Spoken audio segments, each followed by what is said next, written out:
Good morning everyone. आज की class में हम स्टडी करेंगे रिफ्रैक्टिव इंडेक्स के बारे में। तो हेडिंग लगाते हैं रिफ्रैक्टिव इंडेक्स क्या होता है। रिफ्रैक्टिव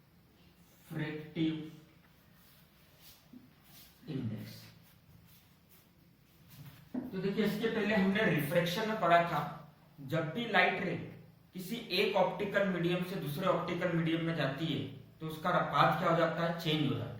उसका क्या हो जाता है, डेविएशन हो जाता है। इसी डेविएशन की होने वाली प्रोसेस को हम क्या बोलते हैं, रिफ्रैक्शन ऑफ लाइट, है ना। फॉर एग्जांपल मान लो अपने पास में क्या है, ग्लास का स्लेब है ना, ऐसा ग्लास का क्या है, पीस है, और लाइट रे को मैंने कहां से इंसिडेंट कराया, यहां से ऐसा होता है। आफ्टर रिफ्रैक्शन क्या होगा, क्या ये लाइट रे सीधे जाएगी,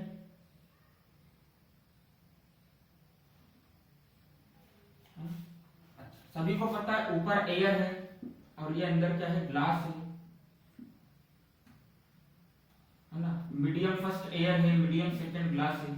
तो हमने ये पढ़ा था जब भी लाइट रे रेयर मीडियम से डेंसर मीडियम की तरफ जाती है तो उसकी स्पीड क्या होती है, डिक्रीज होती है, और लाइट रे किधर की तरफ बेंड हो जाती है, नॉर्मल की तरफ बेंड होती है कि नॉर्मल से दूर जाती है।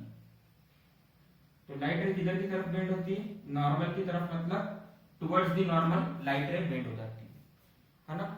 तो ये किस वजह से हो रहा है, ये जिस फिजिकल प्रॉपर्टी की वजह से हो रहा है उसको हम क्या बोलते हैं, रिफ्रैक्टिव इंडेक्स। देखो ऐसा होने का सिंपल सा रीजन क्या है, अलग अलग मीडियम में लाइट की स्पीड अलग अलग होगी।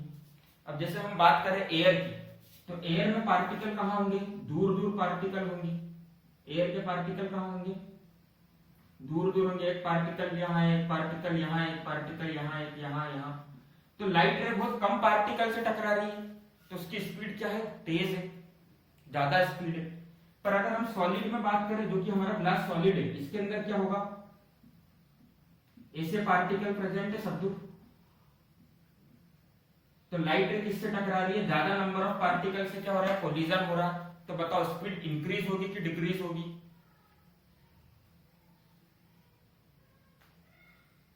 डिक्रीज है ना। तो इसी स्पीड की डिक्रीज के रेट को या कंपैरिजन को हम क्या बोलेंगे, रिफ्रैक्टिव इंडेक्स बोलेंगे एक तरीके से, जो कि हमारी क्या है, फिजिकल क्वांटिटी है।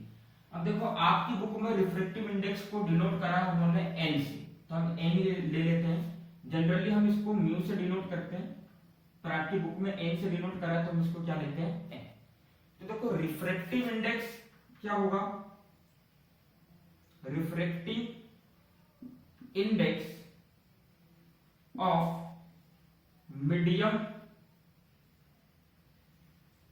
Second with respect to medium first.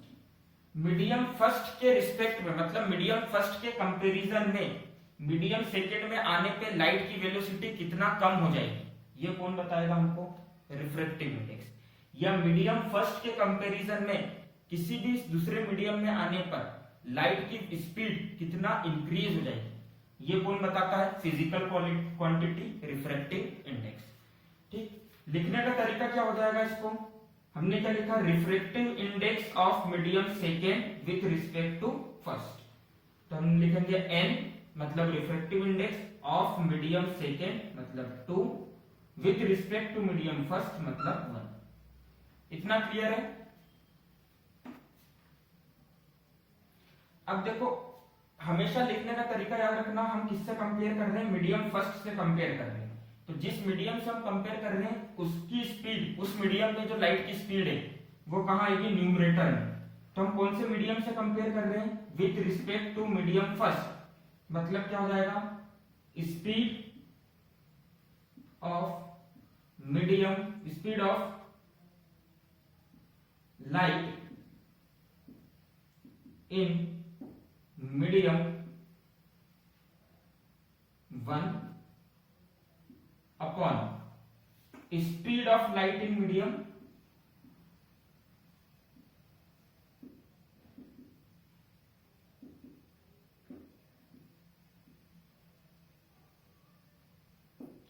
Second. एक चीज बताओ, ये रेशो 1 से बड़ा आएगा कि छोटा आएगा, सोच के बताओ।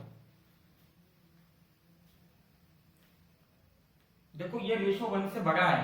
क्यों 1 से बड़ा है? क्योंकि एयर के अंदर लाइट की जो स्पीड होती है वो ऑलमोस्ट सेम होती है जो कि वैक्यूम में होती है। क्यों? क्योंकि वैक्यूम का मतलब कोई पार्टिकल नहीं, और एयर क्योंकि गैसियस स्टेट है, मतलब पार्टिकल बहुत ज्यादा दूर दूर है, तो भी मतलब कोई कोलिजन नहीं होगा। तो किसी भी मीडियम की एयर, किसी भी है ना, लाइट की जो स्पीड होगी एयर के अंदर क्या होगी? 3 × 10⁸ मीटर पर सेकेंड। अब एयर को छोड़ के वो वाटर में जाए, ग्लास में जाए, या किसी दूसरे मीडियम में जाएगी तो क्या होगा? क्या होगा? पार्टिकल से टकराएगी, टकराएगी तो स्पीड क्या होगी? कम होगी। मान लेते हैं स्पीड कम हो गई, फॉर एग्जांपल 2 × 10⁸ मीटर पर सेकेंड होगी। तो बताओ अब रिफ्रैक्टिव इंडेक्स क्या हो जाएगा? तो रिफ्रैक्टिव इंडेक्स हो जाएगा 3 × 10⁸ मीटर पर सेकेंड, और इधर क्या हो जाएगा? 2 × 10⁸ मीटर पर सेकेंड। मतलब हमने क्या मान लिया था कि एयर के अंदर तो ये स्पीड होगी और वैक्यूम में हमेशा ये स्पीड रहेगी, याद रख लेना इसको। ग्लास के अंदर स्पीड क्या हो गई? मान लो 2 × 10⁸ मीटर पर सेकेंड। तो देखो 10⁸ से 10⁸ कैंसिल, मीटर पर सेकेंड से मीटर पर सेकेंड को हमने कैंसिल कर दिया। 3/2 मतलब कितना हो गया? रिफ्रैक्टिव इंडेक्स कितना आ गया? 1.5। तो ये रेशो हमेशा किससे आएगा? 1 से बड़ा आएगा। क्यों? क्योंकि न्यूमरेटर में हमको मैक्सिमम वैल्यू मिलेगी, और न्यूमरेटर हम ऐसा भी बोल सकते हैं, न्यूमरेटर हमेशा ज्यादा होगा किससे? डिनोमिनेटर से। क्लियर है सबको? इसी को है ना, ये तो मैंने एग्जांपल देके बताया था। अब देखो यहाँ पे हमारा मीडियम फर्स्ट एयर है और मीडियम सेकेंड क्या है? ग्लास है। तो क्या मैं ऐसा लिख सकता हूं? Refractive index of medium second with respect to medium first को मैं ऐसा लिख सकता हूं, refractive index of glass with respect to air लिख सकता हूं। देखो बात एक ही, सेकेंड मीडियम क्या है आपका?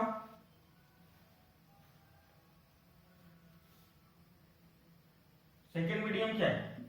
तो ग्लास की जगह पे मैंने क्या लिख दिया? जी। फर्स्ट मीडियम क्या है? एयर है, तो एयर की जगह क्या लिख दिया? ए। तो ये दोनों चीजें एक ही है और सही लिखा हुआ है। ठीक है, दोनों का फॉर्मूला क्या होगा? यही होगा। तो इसी को मैं यहाँ पे लिख देता हूं NGA, मतलब refractive index of glass with respect to air. अच्छा, इसका फॉर्मूला कौन मेरे को बताएगा? Refractive index of medium first with respect to medium second. अब हमने क्या बोल दिया? उल्टा कर दिया। हम रिफ्रैक्टिव इंडेक्स मीडियम फर्स्ट का देख रहे हैं, किसके कंपैरिजन में? मीडियम सेकेंड के। तो बता फॉर्मूला NAG तो हो जाएगा। ठीक है, वेरी गुड। ये यहां पे फॉर्मूला में क्या आया? Speed of light in medium first और speed of light in medium second. जैसे यहाँ पे मैंने न्यूमरेटर और डिनोमिनेटर में लिखा है, तो वहां पर न्यूमरेटर और डिनोमिनेटर में क्या लिखोगे?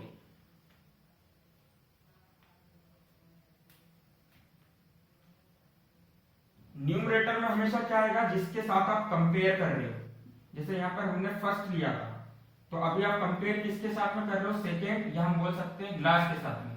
तो न्यूमरेटर में क्या आएगी? Speed of light in air की ग्लास। गलत बात, अभी बताया ना क्या था? देखो refractive index of medium second with respect to 1 n to 1, मतलब कंपैरिजन किसके रिस्पेक्ट में कर रहे हो? मीडियम फर्स्ट के।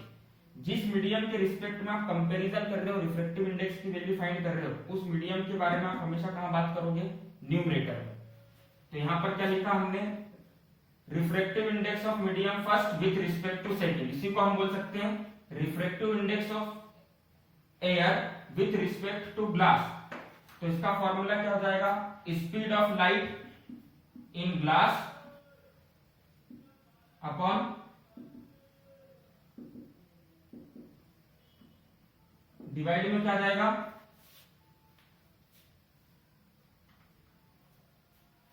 बताओ डिवाइड में क्या आ जाएगा? अब क्या बचा है इसके अंदर? एयर बाकी है, तो डिनोमिनेटर में क्या आ जाएगा?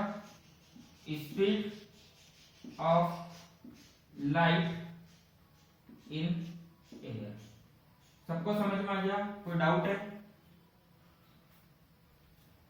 है ना, लिख लो उसको।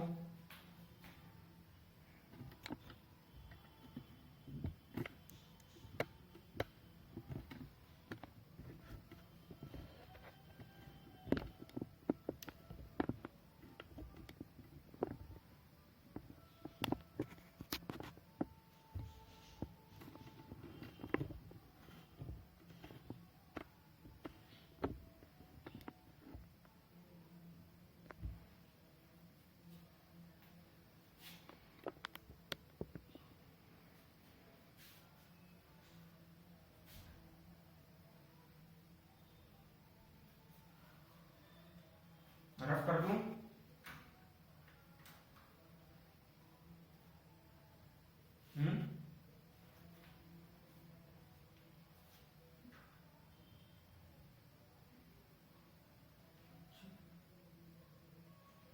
अब देखो, जैसे रिफ्रैक्टिव इंडेक्स एक चीज होती है, एक चीज होती है एब्सोल्यूट रिफ्रैक्टिव इंडेक्स। कौन सा रिफ्रैक्टिव इंडेक्स?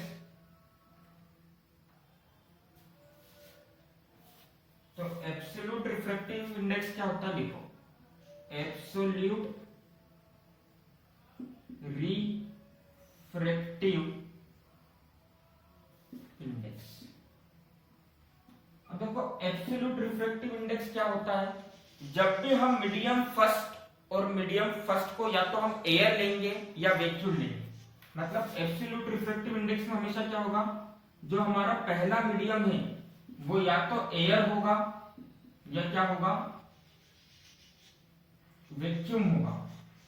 जब भी हमारा पहला मीडियम, फर्स्ट मीडियम एयर होगा या वैक्यूम होगा, तो उसके रिस्पेक्ट में जो रिफ्रैक्टिव इंडेक्स होगा उसको हमेशा हम क्या बोलेंगे, absolute refractive index. Absolute word का मतलब होता है 100% ट्रू, जो चीज बिल्कुल सही है। तो किसी भी नए मीडियम का जो रिफ्रैक्टिव इंडेक्स हम पता लगाते हैं वो हमेशा किसके रिस्पेक्ट में पता लगाते हैं, एयर या वैक्यूम के रिस्पेक्ट में। जैसे मान लो मेरे को ये पता लगाना है कि मैंने ग्लास बनाया, स्पेशल टाइप का ग्लास बनाया, फ्लिंट ग्लास बनाया, है ना, ग्लास की क्वालिटी होती है, टाइप ऑफ ग्लास होता है फ्लिंट ग्लास। वो ग्लास बनाया मैंने और मेरे को उसका क्या पता लगाना है, रिफ्रैक्टिव इंडेक्स। तो जब मेरे को अगर उसका रिफ्रैक्टिव इंडेक्स पता लगाना है तो मैं उसको किसी स्टैंडर्ड मीडियम के साथ में कंपैरिजन करूंगा। तो वो स्टैंडर्ड मीडियम हमेशा क्या लूंगा, या तो एयर लूंगा या वैक्यूम लूंगा। और ऐसा करके जो मैं रिफ्रैक्टिव इंडेक्स की वैल्यू फाइंड करूंगा, उसी वैल्यू को हम क्या बोलेंगे, absolute refractive index of medium.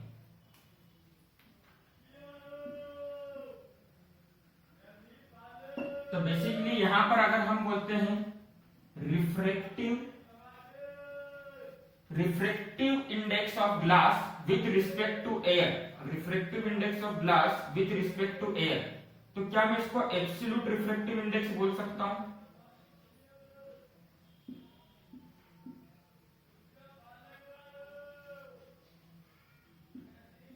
है ना, क्यों? क्योंकि किसके रिस्पेक्ट में कंपेयर कर रहा हूं मैं, absolute refractive index of glass. किसके रिस्पेक्ट में कंपेयर कर रहा हूं, एयर के, मतलब पहला मीडियम क्या है, एयर। अच्छा, अभी मैंने आपको लिखना सिखाया था, हमेशा न्यूमरेटर में हम किसके बारे में लिखेंगे, जिसके साथ हम कंपेयर कर रहे हैं।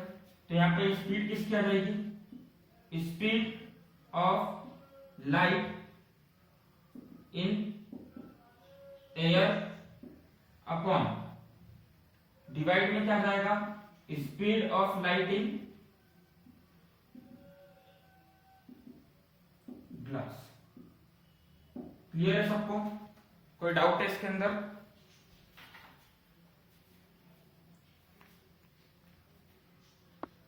बता दो, कुछ डाउट है, समझ में आ गया?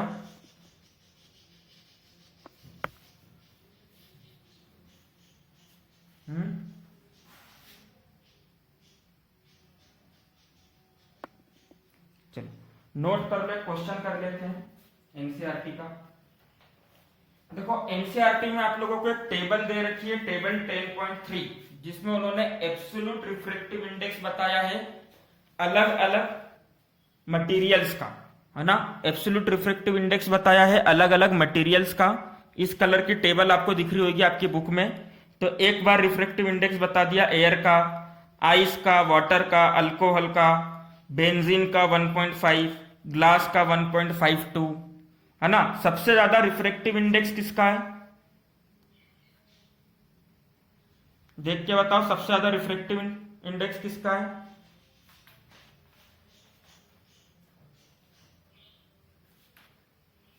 डायमंड का है। किसका है सबसे ज्यादा रिफ्रैक्टिव इंडेक्स, डायमंड का 2.42। क्यों, क्योंकि डायमंड क्या होता है, हार्डेस्ट होता है, मतलब उसके अंदर पार्टिकल्स बहुत ज्यादा पास पास में हैं, बहुत ज्यादा स्ट्रॉन्ग फोर्स है पार्टिकल के बीच में, तो लाइट की स्पीड बिल्कुल स्लो हो जाएगी। क्लियर है।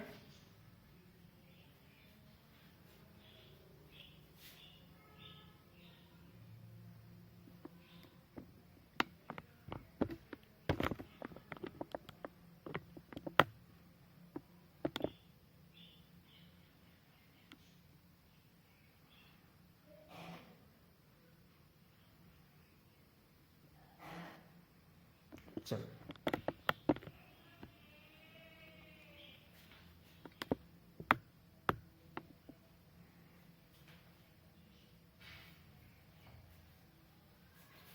चलो तो एक न्यूमेरिकल करके देख लेते हैं रिफ्रैक्टिव इंडेक्स के ऊपर, है ना। तो वहां से हमारा कॉन्सेप्ट और क्लियर हो जाएगा, और अगर एग्जाम में न्यूमेरिकल आता है तो ये न्यूमेरिकल भी हमसे बन जाएगा। तो देखो आपकी इंटेक्स्ट एक्सरसाइज के क्वेश्चन लेते हैं। तो क्वेश्चन क्या दे रखा है आपकी बुक में, light enters from air to glass. Light है, कहां से इंटर हो रही है, एयर से आ रही है लाइट, किसके अंदर, ग्लास में। मतलब पहला मीडियम क्या हो गया, एयर, और दूसरा मीडियम क्या हो गया आपका,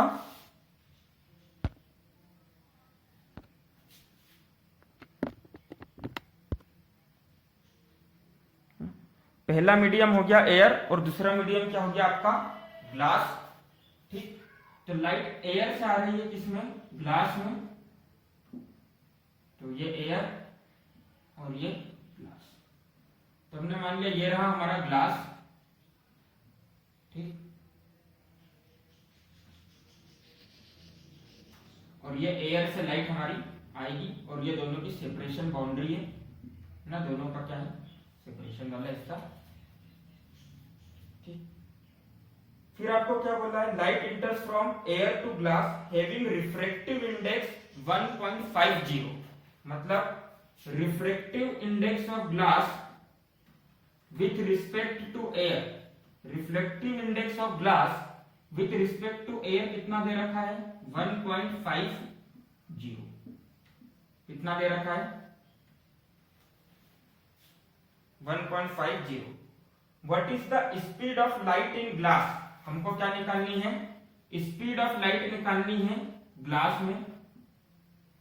speed of light in glass आपको निकालनी है, जिसको हम क्या बोल देते हैं, एस जी। और speed of light in air हमको क्या दे रखी है,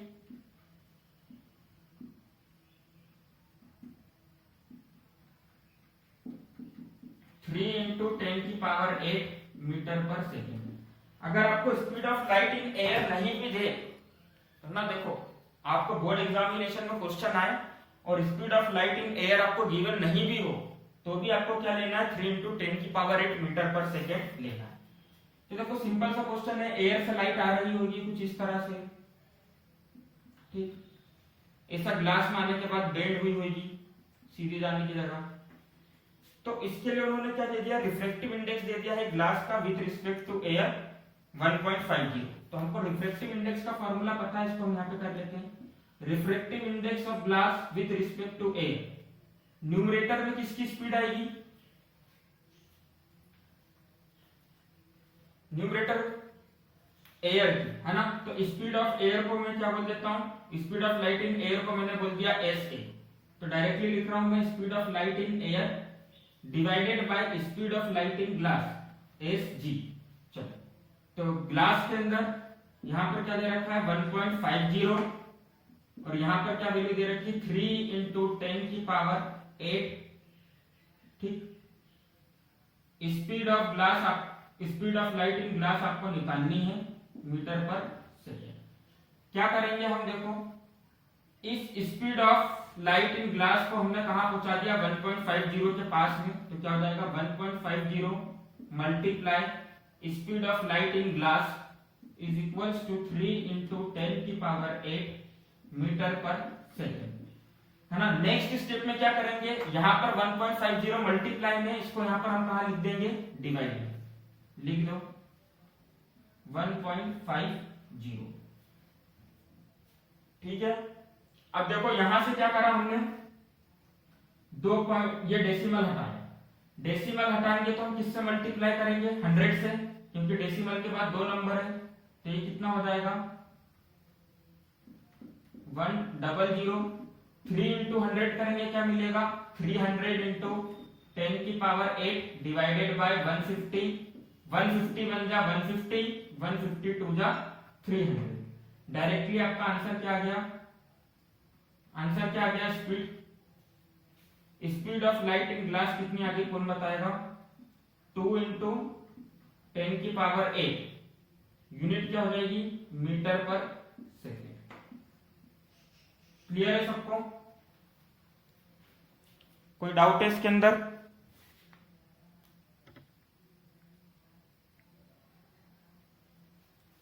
क्वेश्चन समझ में आ गया? चलो नोट कर लो उसको। अच्छा, बाकी इनटेक्स्ट क्वेश्चन आपकी एनसीईआरटी के अंदर ही है ना। और अभी हमने जो रिफ्रैक्शन पढ़ा है उसी के ऊपर बेस्ड है, तो आप लोग होमवर्क में ट्राई करना, नहीं बनता है तो हम उसे क्लास में देखेंगे।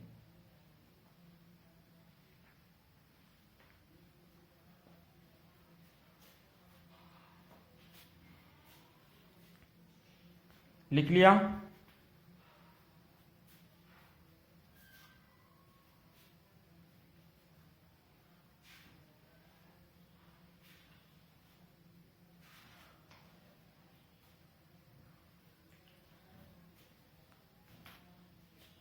लिख लिया सबने?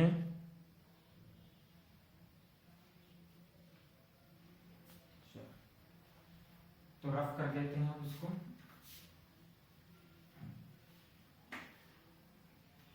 अब देखो अगला टॉपिक है आपका रिफ्रैक्शन थ्रू स्फेरिकल सरफेसेस, है ना। बेसिकली हम इसके अंदर लेंस की बात करेंगे। क्या आपने कभी लेंस वर्ड सुना? Refraction by spherical lenses directly, क्या दे रखा है topic, refraction by spherical lenses.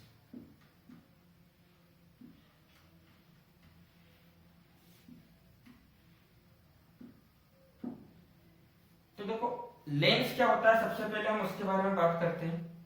तो लेंस क्या होता है, दो स्फेरिकल रिफ्लेक्टिंग सरफेस को जब हम मिलाते हैं और नया रिफ्लेक्टिंग सरफेस बनता है, उसको हम क्या बोलते हैं, लेंस। तो हमारी स्फेरिकल रिफ्लेक्टिंग सरफेस क्या क्या थी, याद है आप लोगों को?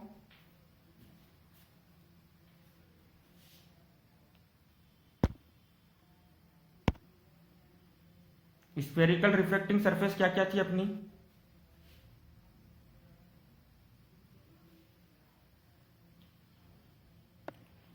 Very good, concave and convex mirror.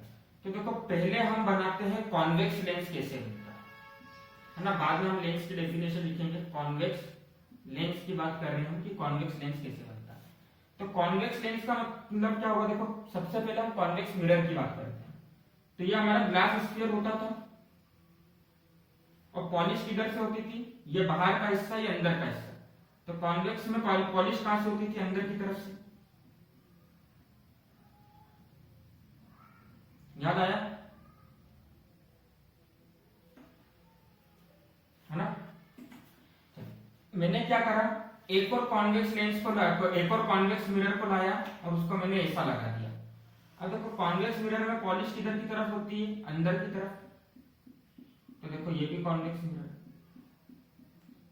अब जो ये नई सरफेस बनी है उसके लिए क्या करा मैंने, जितनी भी पॉलिशिंग थी सबको क्या कर दिया, रिमूव कर दिया।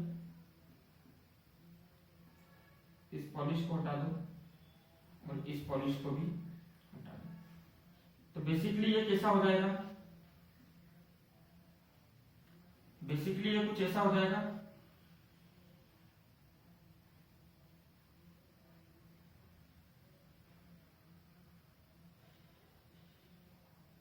ठीक है, तो इस लेंस को हम क्या बोलेंगे, कॉन्वेक्स लेंस और कन्वर्जिंग लेंस। एक और नाम क्या है इसका,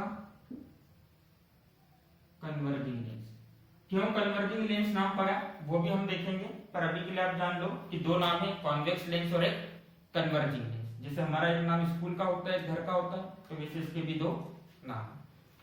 अब देखो कॉन्वेक्स लेंस की प्रॉपर्टी क्या है कि ये टॉप और बॉटम से कैसा है, मोटा है कि पतला। इसका टॉप और बॉटम देखोगे तो इसका टॉप और बॉटम कैसा दिखेगा, थिन दिखेगा, है ना। मतलब ये टॉप और बॉटम से कैसा होता है, थिन होता है, जबकि बीच में सेंटर वाले पोर्शन पे कैसा होता है, थिक होता है। ठीक है, क्लियर है सबको, कॉन्वेक्स लेंस समझ में आ गया है ना। सिमिलरली कॉनकेव लेंस की बात करते हैं, तो कॉनकेव लेंस कैसे बनेगा, तो उसको बना लो आप, जब तक मैं इधर लिख देता हूं ऊपर कॉनकेव लेंस और फिर इसको रफ करूंगा, जब तक बना लेना कॉनकेव लेंस। कॉनकेव लेंस का भी नाम होता है एक और, जिसको हम क्या बोलते हैं, डाइवर्जिंग लेंस। देखो कन्वर्जिंग का मतलब होता है बहुत सारी चीजों को किसी एक पॉइंट पर मिला देना, बहुत सारी लाइंस को किसी एक पॉइंट पर मिला देना, मतलब कन्वर्ज कर दिया। डाइवर्जिंग का मतलब होता है किसी एक पॉइंट से बहुत सारी चीजों का फैलना, बाहर निकलना। जब बहुत सारी चीजें किसी एक पॉइंट पर आके मिले तो उसको हम क्या बोलेंगे, कन्वर्जिंग। जब बहुत सारी चीजें किसी एक पॉइंट से बाहर की तरफ जाए तो उसको हम क्या बोलेंगे, डाइवर्जिंग। तो कॉन्वेक्स लेंस आप लोगों ने लिख लिया होगा। अब हम बात कर रहे हैं कॉनकेव लेंस। अच्छा, कॉनकेव मिरर में क्या होता था, पॉलिश किधर की तरफ होती थी, बाहर की तरफ। तो ये बाहर की तरफ मान लो ऐसा कभी पॉलिश है कुछ, है ना। एक और कॉनकेव मिरर हमने लिया, इसमें भी पॉलिश किधर की तरफ है, मान लो बाहर की तरफ। अब देखो दोनों को ज्वाइन करने के लिए हमने क्या करा, सबसे पहले तो हम क्या करेंगे, इस पॉलिश को रिमूव करेंगे।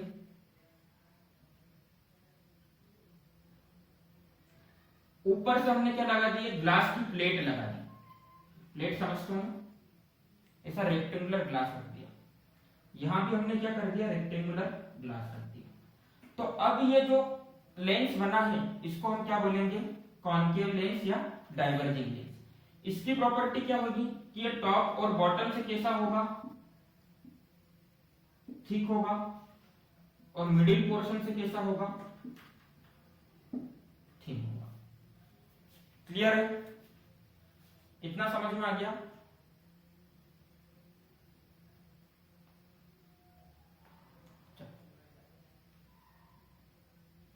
अरे ऊपर और नीचे से मोटा होगा, देखो यहाँ पे ज्यादा एरिया दिख रहा है, यहाँ पे ज्यादा एरिया दिख रहा है, और बीच में एरिया कम है, मतलब बीच में से कैसा पतला है, सुकड़ा होगा, ठीक। ठीक है, लिख लो। अब हम लेंस की डेफिनेशन लिखते हैं, इसके बाद आपको कॉनकेव लेंस और कॉन्वेक्स लेंस समझा दिया है। ठीक है, ये बेसिक लेंस है, इनके अलावा कॉम्बिनेशन भी यूज होता है, तो कॉम्बिनेशन अभी आपको नहीं पढ़ना है सिलेबस में, वो आप 12th में पढ़ोगे।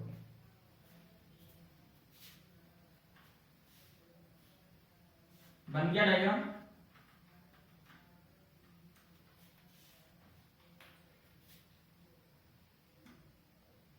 तो लेंस की डेफिनेशन क्या जाएगी, कौन बता सकता है। तो लेंस क्या होता है, देखो ट्रांसपेरेंट है, बीच में पॉलिश नहीं, तो हम क्या लिखेंगे, it is a transparent reflecting surface which is formed by combination of two spherical refracting surface, है ना। लिख लो, it is transparent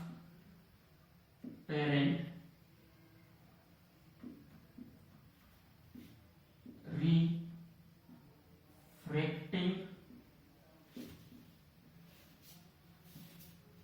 surface which is formed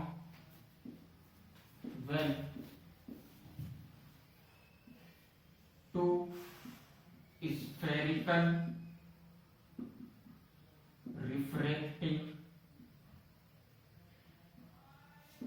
surface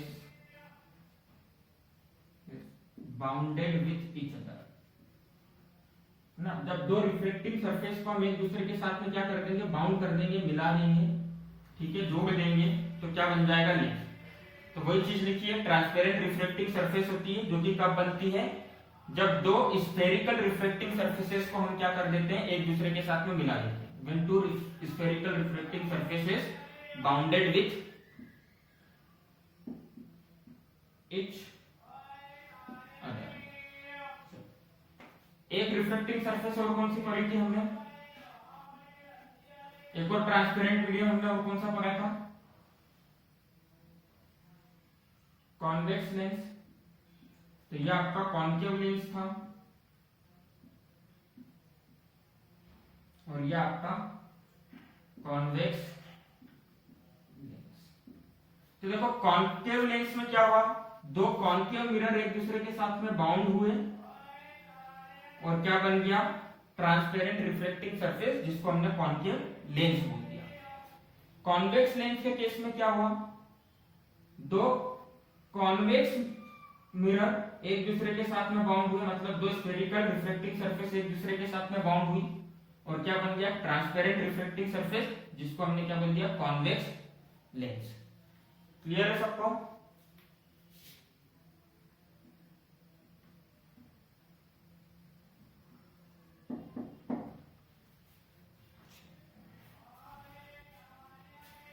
लिख लो उसको।